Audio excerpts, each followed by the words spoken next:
All right, welcome to this explainer. Today we're unpacking an absolute earthquake in both media and geopolitics. We're looking at how a highly polarizing 2026 film didn't just cause, a cultural uproar, but actually exposed a massive tectonic shift in global power. We're talking about how the apps you use every day might literally be more powerful than your own government. It's a fascinating look at how a low-budget movie essentially became a weapon that tested the absolute limits of national governments. Okay, let's dive right into this. Here is our roadmap for today. 1. The citizen vigilante phenomenon. 2. The institutional void. 3. State versus platform power. 4. Rise of digital neo-feudalism. 5. The monetization of chaos. And finally, 6. The future of sovereignty. Starting us off, Section 1. The citizen vigilante phenomenon. To really grasp the geopolitical fallout here, we first need to look at the blueprint of Uwe Boll's highly controversial 2026 film, Citizen Vigilante. The film immediately grounds you in this raw, incredibly emotional landscape. A mother is murdered in broad daylight in front of her child by a suspected, undocumented migrant. And when the state and Interpol completely fail to provide justice or safety, this enigmatic figure steps in. He bypasses the politicians, claiming figures across the whole spectrum from Clinton to Biden to Trump just use citizens as playthings, and he tells the people, if the police don't protect you, I have to protect you. The system only exists to control you. It's a dark, violent narrative about a man delivering his own brutal brand of justice when the authorities are paralyzed. Moving right along, Section 2, the institutional void. Now, our academic source analyzes this movie not just as a standard action thriller, but as a calculated structural assault on the very legitimacy of democratic institutions. The paper points out that the film deliberately constructs this zero-sum civilizational conflict by identifying two very specific enemies of the classical state. First, you have the internal parasite. This is personified by Mr. Sanders, a detached, tax-evading corporate property magnate who just extracts wealth from local tenants and social housing, all while hiding behind legal immunities. Second, the external threat, depicted as radicalized migrant perpetrators who exploit the tolerance of liberal democracies to establish their own parallel legal structures. So, we're unpacking these highly charged ideological targets to observe exactly how the film structurally weaponizes demographic polarization. And this brilliantly illustrates the core thesis of the film, a justice system that is actively hostile to its own citizens. The academic text actually calls out a pretty chilling scene where a character named Judge Reinhold rationalizes a brutal gang rape as just a cry for help due to integration and adjustment issues, and then basically lets the perpetrators walk. By portraying the state this way, the narrative effectively strips the government of its moral monopoly on violence. The vigilante's methodical execution of the judiciary isn't framed as lawlessness, it's framed as the necessary restoration of natural law in a decaying society. All right. Stepping out into the real world now, Section 3, State versus Platform Power. Because the true geopolitical significance of this film happened entirely outside the theater, sparking an intense, real-world controversy. The German rating agency, the FSK, acting entirely within its traditional rights as a sovereign state, banned the film. They charged it with hate speech and cited genuine threats to public safety. But then came what the academic paper describes as an act of pure chutzpah. Tech billionaire Elon Musk bypassed this national ban completely, choosing to host and stream the unredacted film for free on X.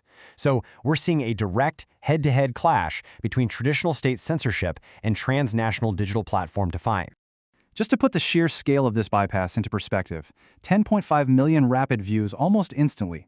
Musk simply utilized his personal account, which boasts over 240 million followers, to unilaterally broadcast this banned film. The physical borders and regulatory decrees of a sovereign European state were just effortlessly overwhelmed by a single man's digital infrastructure. Wild, right? Which brings us to a massive concept, Section 4, Rise of Digital Neo-Feudalism. This extraordinary bypass leads us right to the core academic framework that explains this whole structural shift in global authority. The paper defines digital neo-feudalism as a geopolitical shift where transnational platforms and tech barons possess capabilities that render traditional state boundaries and laws functionally obsolete. In this dense but absolutely crucial paradigm, these tech billionaires function much like the feudal lords of the past. Within their digital fiefdoms, a user is no longer subject to the constitutional protections or restrictions of their physical nation. Instead, they're subject to the corporate terms of service of the platform and, well, the philosophical whims of its owner. Think of it this way. On one hand, we have traditional Westphalian sovereignty, the model we've relied on for 4 centuries. It depends on a monopoly on physical force, defined geographic borders, laws, and traditional slow-moving justice, kind of like the heavily bureaucratic Interpol officers depicted in the film. But on the other hand, digital neo-feudalism relies on a computational panopticon, a monopoly on human consensus, high-velocity algorithms, and corporate terms of service. It's essentially the slow, physical world being completely outpaced by fast, borderless power. Now, what's really interesting about this slide is who exactly holds this power. Our source uses this fascinating archetype called the trickster neon. This is a hyper-capitalist figure operating simultaneously across both physical and virtual realms. Because a figure like Musk controls subterranean and extra-atmospheric infrastructure, think SpaceX satellite constellations and Starlink telecommunications, he becomes entirely uncontainable by traditional diplomacy or economic sanctions. He can literally just bypass physical borders from orbit. So, how does this system actually sustain itself? Section 5, the monetization of chaos. It basically converts political chaos directly into capital. Let's walk through this timeline to really illustrate what happened. At hour 0, a sovereign state bans the film. Fast forward to 48 hours, Musk forcefully streams it globally for free, absorbing that initial political shock and generating a huge strategic breakthrough. By 72 hours, intense outrage and polarization drive massive algorithmic engagement. The classic Streisand effect in full force. And by the end of week 1, that artificially manufactured demand pushes the film right to the top of Apple TV and Amazon Prime Video. The tech lord absorbs the political heat, while the wider digital ecosystem reaps incredible profits, leaving the nation-state holding an empty regulatory decree. So, where do you and I fit into this ecosystem? Well, the source uses a really striking metaphor. Under this model, users become attention serfs. Whether you reacted to the Citizen Vigilante stream with left-wing political outrage or right-wing militant vindication, the platform genuinely didn't care. Both reactions ensured maximum dwell time and interactions. We are all essentially harvesting our own emotional energy to enrich the platform's metrics, which are then seamlessly converted into advertising revenue and algorithmic refinement data. And finally, looking at the big picture. Section 6, the future of sovereignty. Looking at the macro-level conclusions for global survival, the ultimate thesis here is profound. The Citizen Vigilante crisis proved that digital networks are no longer just mere utilities operating under the supervision of a nation-state.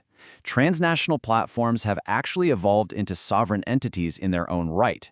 They have their own enforcement mechanisms, their own economic architecture, and their own sovereign territory, the collective human mind. They are deploying high-velocity assets to rewrite reality in real time, completely outpacing the bureaucratic committees of the old world. Which leaves us with this final, incredibly provocative question, taken straight from the academic text. It's not about how states will regulate the internet anymore. The real question is, can sovereign states survive the platform-engineered dissolution of their own institutional legitimacy? It is a frightening yet fascinating look at the future of global power. Thank you so much for joining this explainer, and I'll leave you to ponder that thought until next time.